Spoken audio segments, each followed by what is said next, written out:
Continuamos con ustedes, mis amigos, en una interesantísima, bueno, diálogo aquí con Rodolfo Valentín, quien es director de la Oficina Nacional de la Defensoría Pública, y nos explicaba un poco en qué consiste, pero Valentín, también ustedes de manera internacional he visto que han estado participando en foros, en actividades, y recientemente se desarrolló un foro internacional que tiene que ver con la salud mental Así es, y con creo, los privados de libertad, ¿no? así es. Explíquenos, ¿en qué consistió eso, su participación? Bueno, nosotros como defensa pública y por mandato de la ley, nosotros realizamos todos los años un levantamiento de detención y de prisión. O sea, las condiciones de la cárcel en República Dominicana, todos los tópicos lo abordamos.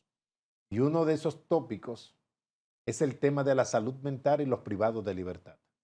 Es un tema serio que hay que atender urgentemente desde el Estado, porque hay una situación, Domingo, jurídica respecto a los casi 400 privados de libertad que son enajenados mentales, que padecen de una condición, patología psiquiátrica o trastorno psicológico. Y el artículo 64 del Código Penal establece que nadie que cometa un crimen o un delito puede ser eh, imputable precisamente por su condición mental, por esa patología, por lo que es inimputable. Y el tratamiento no es la prisión, el tratamiento no es tenerlo tras las rejas, el tratamiento no es tenerlo con los demás privados de libertad que no tienen ningún tipo de condición.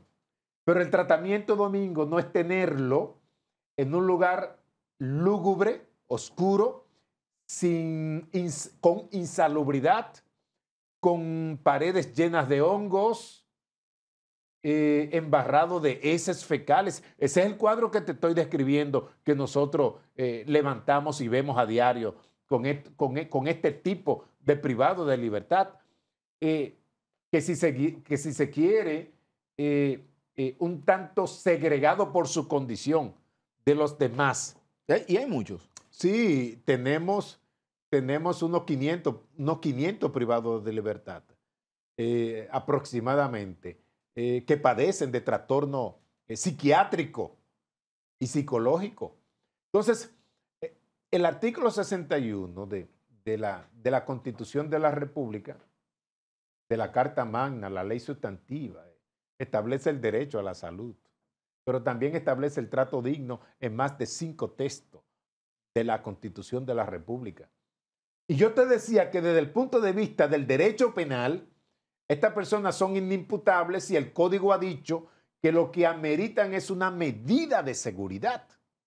Y una medida de seguridad no es sinónimo de prisión.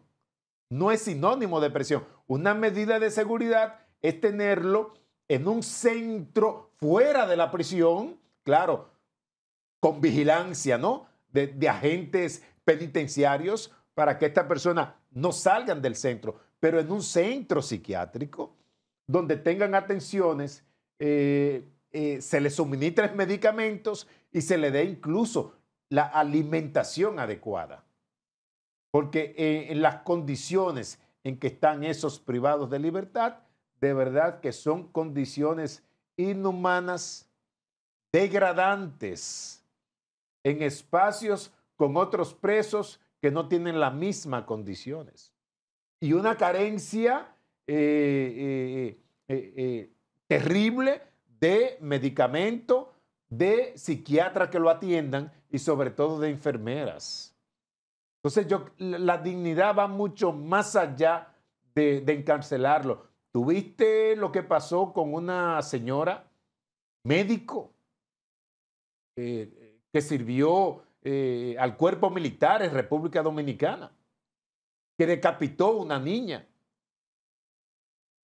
Esa señora le imponen 3 meses de prisión preventiva y la envían a una cárcel a purgar una pena. fuera del raciocinio, fuera de ella entender lo que está pasando con ella. ¿Ustedes la asistieron? Y por eso es que son inimputables. No, yo entiendo que la asistió un abogado privado. Ok. Pero tenemos también el tema del Chaman Chakra, que no ha habido un estudio a ese joven para ver la condición psicológica y psiquiátrica de esa persona. Recuerda que en los kilómetros que ultimó a 3 hijos y a una señora, a su esposa. Entonces, esos son casos que son dignos de estudio, pero no pasa para evitar que vuelva a suceder o se repita ese cuadro tan horrendo, tan atroz. Mire, don Valentín, usted que está hablando de eso, que nos presenta un cuadro bastante tétrico.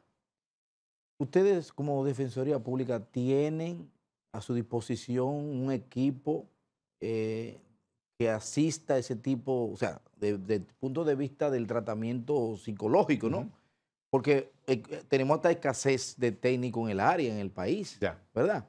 Entonces, me gustaría saber si ustedes tienen esa facilidad, si se la han brindado para poder atender. Nosotros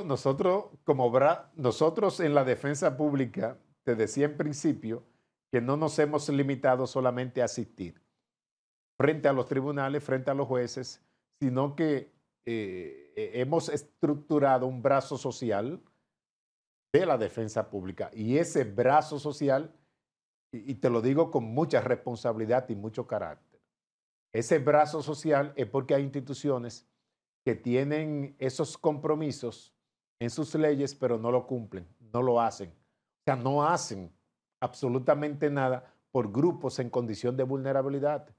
Y nosotros no vamos a dejar de hacer de que porque no nos toca.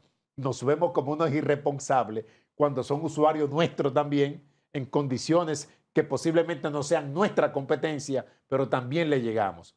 Mira, nosotros tenemos acuerdos con el COIN y el COIN tiene un staff de psicólogos que lo han puesto a la disposición de la defensa pública.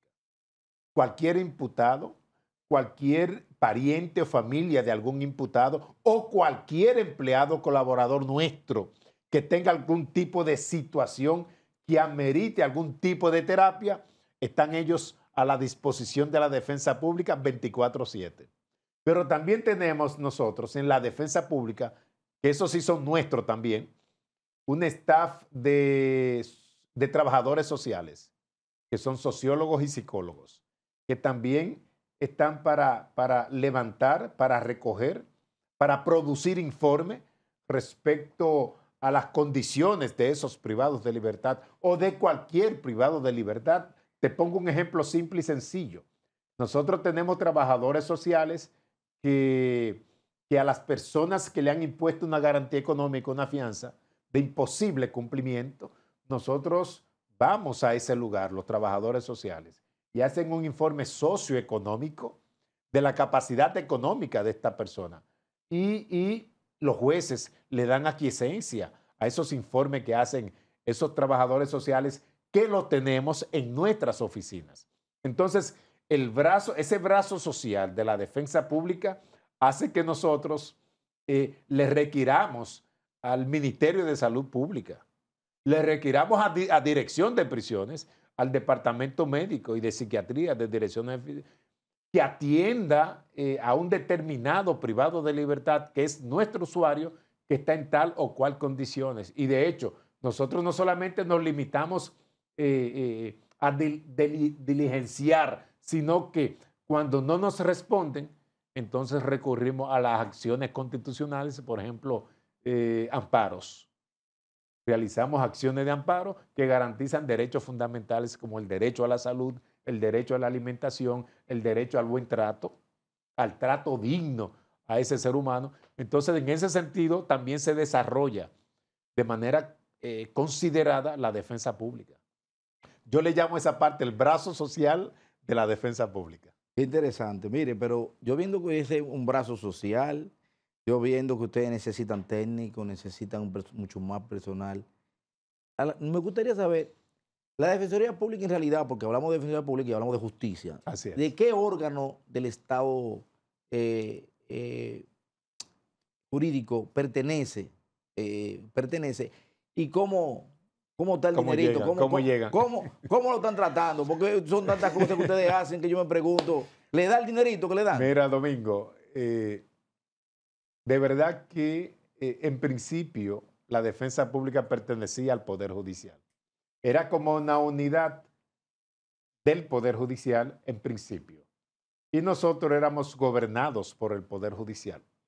Aunque teníamos independencia funcional para ir a asistir y atacar, pero de manera administrativa y de manera presupuestaria dependíamos del Poder Judicial. La misma ley decía que íbamos a durar adscritos 5 años al Poder Judicial. Llegó el 2010 y llegó la separación de la defensa pública del Poder Judicial. Pero ¿qué pasa? Que yo creo que por una falta de experiencia de las autoridades anteriores de la defensa pública, nos arrimamos más al Poder Ejecutivo, a la administración pública, y nos veían como un ente centralizado del gobierno. Imagínate tú, Poder Ejecutivo gobernando una defensa pública que defiende delincuentes, pero que Procuraduría General de la República pende también del Poder Ejecutivo. Entonces, de verdad que la atención iba a ser minúscula versus Procuraduría General de la República o Ministerio Público. ¿Qué hicimos? Bueno, yo me presenté ante el entonces ministro de Administración Pública y le dije, ministro, lo voy a demandar para que un tercero imparcial diga si somos un órgano constitucional o no, porque no nos están dando ese tratamiento. Y el ministro perfectamente lo entendió. Entonces, nosotros demandamos por conflicto de competencia. Porque la Constitución, en el 176, dice que somos un órgano constitucional. Y así mismo lo dijo la sentencia 056 en el 2022, el Tribunal Constitucional. Dijo, es un órgano autónomo con independencia funcional, administrativa y presupuestaria. Y a partir de ahí, los órganos rectores del Estado, entonces nos están dando el tratamiento como órgano constitucional. Y en la ley de gastos y de presupuesto, estamos ahí, si ven órgano constitucional, nos ven ahí en el 6º lugar, no por orden de rango, pero estamos ahí porque llegamos de último estamos en el 6º lugar como Oficina Nacional de Defensa Pública, también ahí nos tildan como órgano constitucional. Y actualmente no estamos adscritos a ninguno de los 3 poderes del Estado. Somos totalmente independientes. Y te digo esta nota, yo coordino las Defensorías Públicas del Caribe, porque pertenecemos a una entidad internacional que se llama Asociación Interamericana de Defensorías Públicas. Y esas defensorías públicas están tomando nuestro ejemplo para ellos independizarse en sus respectivos países, porque unos penden del Senado, otros penden del Poder Judicial, otros están centralizados al Ejecutivo. No, hace rato. ¿Y cómo le va con el presupuesto? ¿Le dan algo que puedan resolver? Ustedes hacen muchas cosas. Mira, lamentablemente nosotros tenemos un presupuesto deficiente. Tenemos un presupuesto deficiente porque tenemos una carencia de unos 250 defensores públicos. Pero yo no pierdo la esperanza de que el presupuesto que nosotros necesitamos y requerimos, el presidente de la República lo va a suministrar, porque se ha interesado mucho en el trabajo que está haciendo la defensa pública en República Dominicana y que somos un modelo de institución de transparencia y sobre todo de efectividad y de garantía dentro del debido proceso. Bueno, esperamos que sean beneficiados en el próximo presupuesto. Vamos a la pausa.